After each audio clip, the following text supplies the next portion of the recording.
Your whole life is like a sham. If you knew how many years I've been dying to tell you what I really think of you. Woody Allen and Bette Midler go through a shopping mall and a crisis in their marriage, both at the same time in Scenes from a Mall. It's one of the 5 new movies we're going to be reviewing this week on Siskel and Ebert. I'm Roger Ebert of the Chicago Sun-Times. And I'm Gene Siskel of the Chicago Tribune. Our first film is the eagerly awaited Scenes from a Mall, and talk about disappointment. This is a stunningly unfunny film. It's hard to believe that this is the script that lured Woody Allen to appear in someone else's movie for the first time since The Front 15 years ago. He must have gotten a really big paycheck.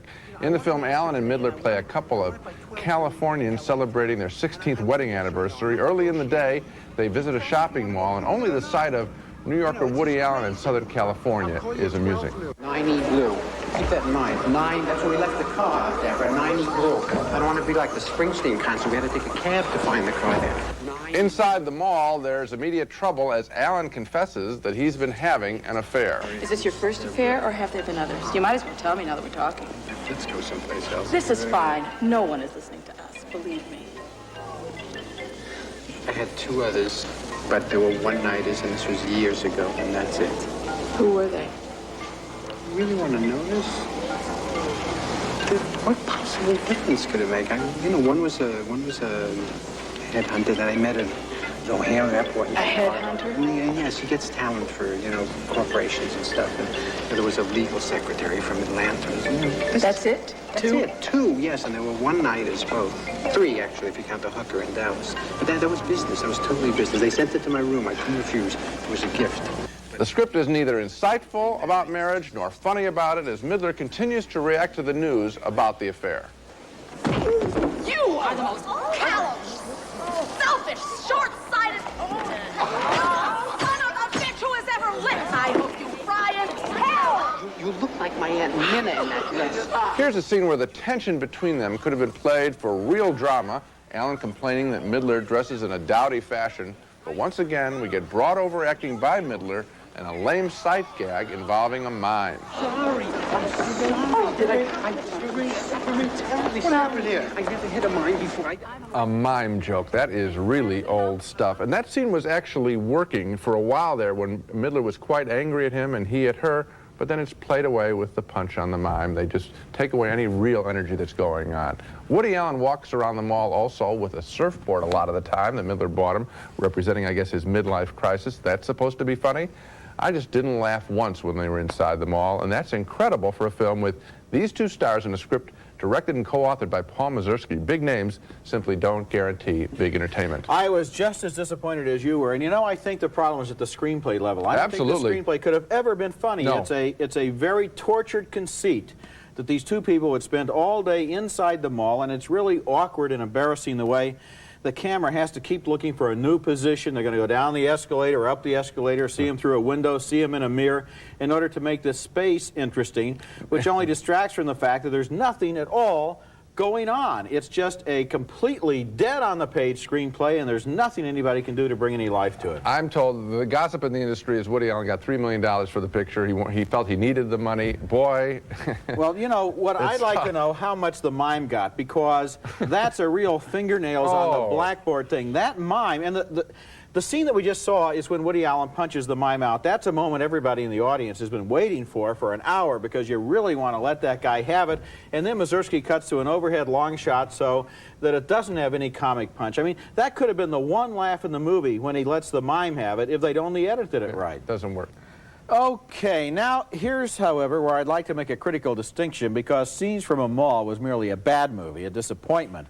Whereas our next movie is truly horrendously awful, one of the most cheerless and unpleasant times I've ever had at the movies, and I've been going for for a long time. The name of the movie is Nothing But Trouble. It was directed by Dan Aykroyd. It stars him in 2 roles, John Candy in 2 more roles, plus Chevy Chase, Demi Moore, and a group of assorted cretins in other roles.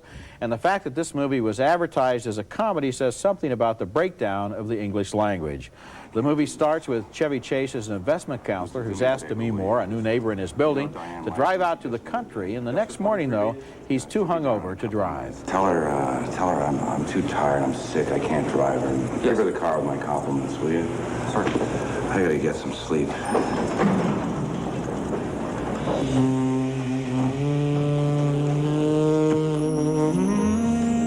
Give me the keys, Mike. Their trip ends in a nightmare when they're caught in a speed trap and fall into the sadistic hands of the depraved Valkenheiser family, presided over by a 106-year-old justice of the peace played by Aykroyd. Chevy Chase is offered a chance to live if he will marry the judge's granddaughter, played here in drag by John Candy. You make this the bride? No, not in front of all these people, Your Honor. Now! Okay, now those are some of the more palatable scenes in the movie. I won't go into the mutant toad people or the bone-crushing machine or the sheer visions of hell that are summed up by other moments in the movie. I guess maybe what Aykroyd thought he was making here was a cross between Beetlejuice and the Texas Chainsaw Massacre, but there aren't a whole lot of laughs in this movie, and finally it just grows sullen and desperate. I have nothing but sympathy for all of the actors and even more sympathy for the audience. Yeah, I don't, you know, these people are getting paid. I mean, but we have to pay to see it, and again, losing the time. It is a depressing experience. I think that's what's shocking. Here it is labeled a comedy. We got big comedy stars in there, and you sit there, no laughs, and then the mood of the film, the look of it is dark, dank, and just unpleasant. It's just really ugly. You know, I had a strange experience. I saw this movie on Tuesday night in a theater that was almost empty, but way in the back there were 3 teenagers who were making a lot of noise. A lot of noise. I don't mean talking loudly among themselves. I mean shouting and screaming. And at one point, I turned around and asked them if they could talk a little louder. Okay. Coming up later in the show, John Goodman stars as King Ralph, the unlikely King of England. But next, the romantic comedy He Said, She Said, about a couple of quarreling journalists with their own TV show. It's Not Us. I spend almost every night at your place. What, you don't want to be with me? Yes, I do, all right. But it's not my apartment, so I feel like a stranger. Is there anything else that you'd like to know? We're just trying to get to know him, honey. God, it's not like we're getting married or anything. Is it? No. No. No.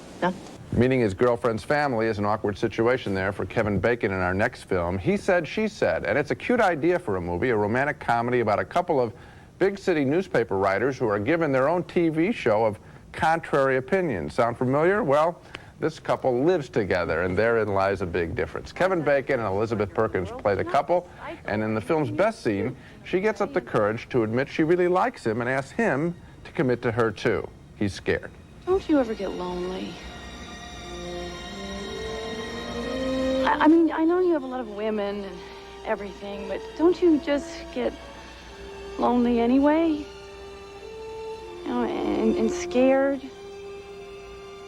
Like your whole life is going by, you know, your days and your nights, and nobody's around to see it except you.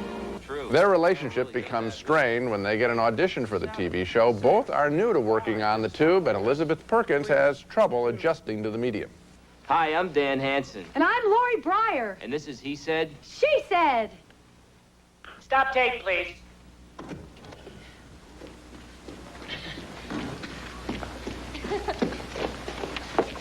Lori. Lori, honey, it's going great. But this isn't a game show. Maybe if you didn't smile quite so big. There's even more trouble on the home front after Kevin Bacon resists the idea of marriage. She has hit him on camera with a coffee cup. Wait a minute. Come on, now things are going great for us here now. We can't break up over a silly little fight in the green room. There's too much at stake. A lot of the movie is talk about commitment, with Kevin Bacon identifying himself with the Wolfman movie character in his love of solitude. Wolfman is a tremendous source of strength for guys like me. He's strong, aloof, destined to live alone. He's his own man. He's his own wolf. He's his own wolf man. You know, I don't know if that scene makes any sense. I think men are not generically opposed to commitment. They ask women to get married all the time. So I think statistically it isn't true. It is true, of course, in his case. This is a close call in this review, however. I like that he said, she said, deals with adult relationships in a slightly realistic way. I just think it's too much talk and not enough action. The story of this couple is told from 2 points of view in sort of 2 separate films. One with him telling the story, one with her.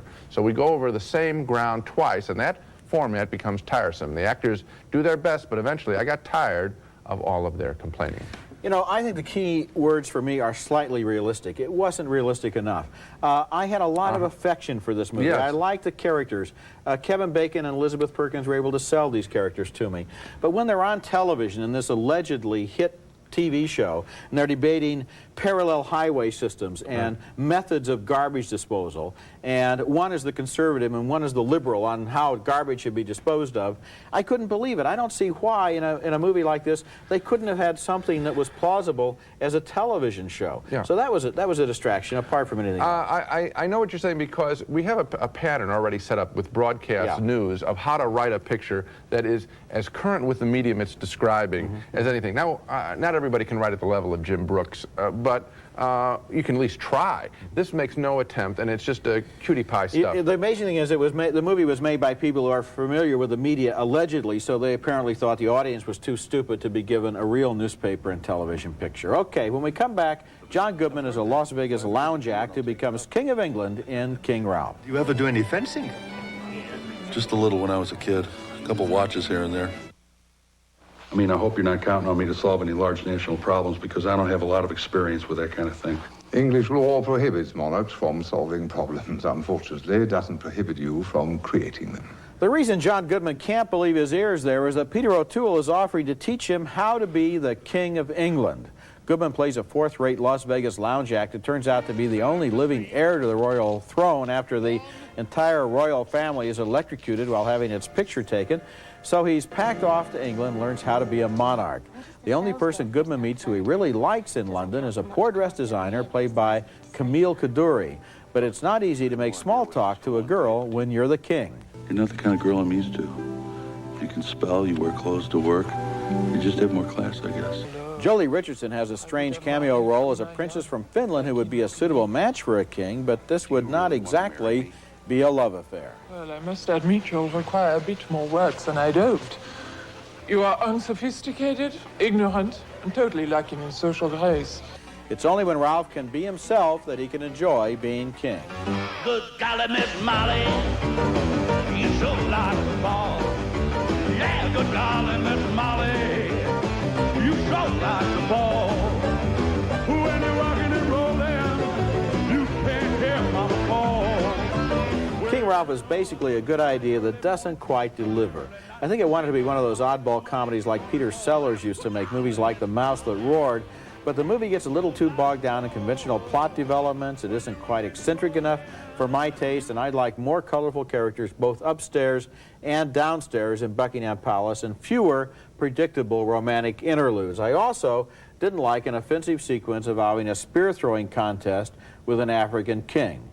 But all the same, there was a lot that was funny and charming in King Ralph, and it's a near miss. I'm told, it was in the theater I was, little kids like this picture, and I think the comedy is pitched at the lower end of the grammar school class. I thought it would have been much more interesting if you make this guy a real Las Vegas lounge lizard, a failure. See, he wouldn't be a failure if he could play that way, so the movie's totally inconsistent. If he can play that well, he'd be a hit in Las Vegas. Yeah, especially so looking the way it doesn't work, and the opening of the film is he's fired from his job, so that doesn't work. But aside from that, if you play him as sort of a sleazy guy, clever guy who's trying to score off of the King of England, you realize how funny that could be written. Well, I mean, the guy going around stealing stuff, running a sports book out of Buckingham Palace. There's so many comic ideas. Why don't they push it? Those are good ideas. I know they are. Of course, you should have written the script. Yes. You know, so frequently, leading men don't realize that it's always more fun to play a sleazeball than a hero. I think that in this case, either the people who wrote the movie or John Goodman or somebody wanted to make him lovable, make him cuddly. That's death. This whole movie works only if you have a good villain. Now, I thought maybe the villain should have been more attention on John Hurt, who isn't really given any time except to set up the bad things he's trying to do. But I've got to hand it to you. It's a better idea Much to better. make the king into the villain. Exactly. Thank you very much. You're okay. welcome. Coming up next from Ireland, The Field. Now, this is the film that earned Richard Harris a surprise Oscar nomination this year for Best Actor. Just who would insult me by bidding for my field here in Carrick-Thomond? Our next film is The Field, a drama about a small-town Irish ogre who wants to take over some land that his family has taken care of but not owned for generations.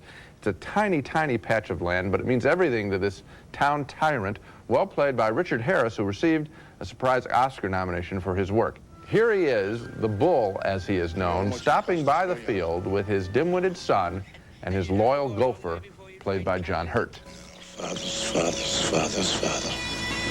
dug that soil with our bare hands. Built those walls. Our souls is buried down there. The bull gets excited to learn that he can actually own the field because the young widow who owns it is thinking of putting it up for auction. The widow will get £50 from me for the field, the silly woman. The priest will get his Easter Jews, and we'll all be happy in Carrick-Thomond. Give everyone a drink. Well, it turns out there is another bidder for the land, a rich American played by Tom Berenger, and he's a real threat to the bull. This field is mine. Well, we'll see about that, won't we? But my advice is to stay out of it. The field only works in Harris's best scenes when he is truly frightening in his desire to control the field, the town, and everything in his life as a way of covering up a lot of old pain and past hurt. Unfortunately, the story involving the American comes off as a little lame, and so many of the supporting characters are defined only in terms of the bull having little life of their own. So what we have here is one terrific character in an otherwise routine film, directed incidentally by Jim Sheridan, who last year directed Daniel Day-Lewis to a Best Actor Oscar for My Left Foot. The much better story of another strong-willed Irishman. You know, I think one of the problems with this film, and I agree with you that Richard Harris is very good in his scenes, is that film makes things literal. And this story is not meant to be taken as a literal, factual type of story. It was done as a stage play where things could be symbolized and they could be off-screen.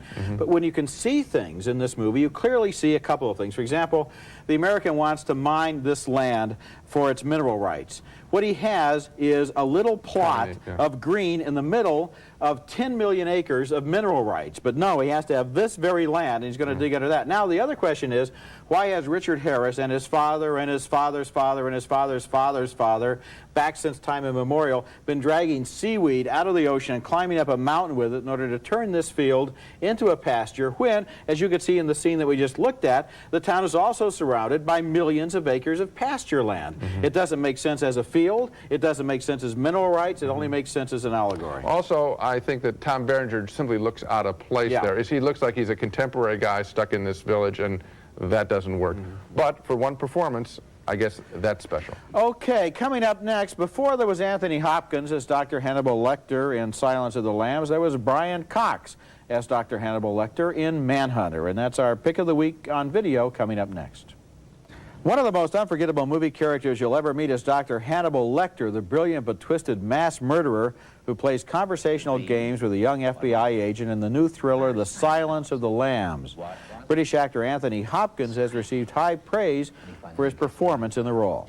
Do you think if you save poor Catherine, you could make them stop, don't you? You think if Catherine lives, you won't wake up in the dark ever again? That's really good stuff there, but Hopkins is not the first actor to play Hannibal the Cannibal on the screen. The 1986 movie Manhunter, directed by Michael Mann of Miami Vice fame and starring William L. Peterson, was based on an earlier novel by Thomas Harris, the creator of Hannibal Lecter. And that movie starred another fine British actor, Brian Cox, in the same juicy role. If this pilgrim imagines he has a relationship with the moon, he might go outside to look at it. Which of those two performances you prefer may depend on your taste in cannibals, but Manhunter is a superior thriller that was overlooked at the time, and I recommend you check it out on home video. Now let's take another look at the movies we reviewed this week. 2 thumbs down for Scenes from a Mall, the disappointing and pointless marital comedy starring Woody Allen and Bette Midler. 2 more thumbs down, way down, way, way down. Those thumbs are way out of sight for Nothing But Trouble, an all-time turkey. 2 more thumbs down, but more reluctantly, for He Said, She Said, a comedy with good moments, but not enough smarts. 2 more thumbs down for King Ralph, which might have been funnier if John Goodman had played a sleazeball instead of a cuddly nice guy.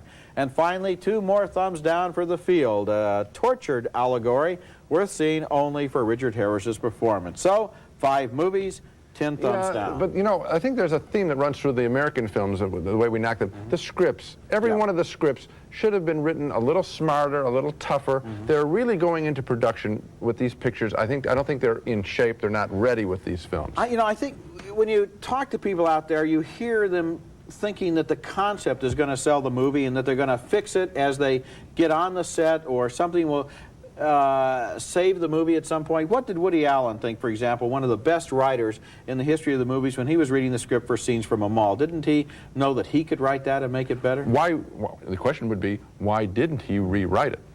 That's it for this week. Next time we'll be back with reviews of The Doors, with Val Kilmer starring in Oliver Stone's story of the life of rock star Jim Morrison. That's next week, and until then, the balcony is closed.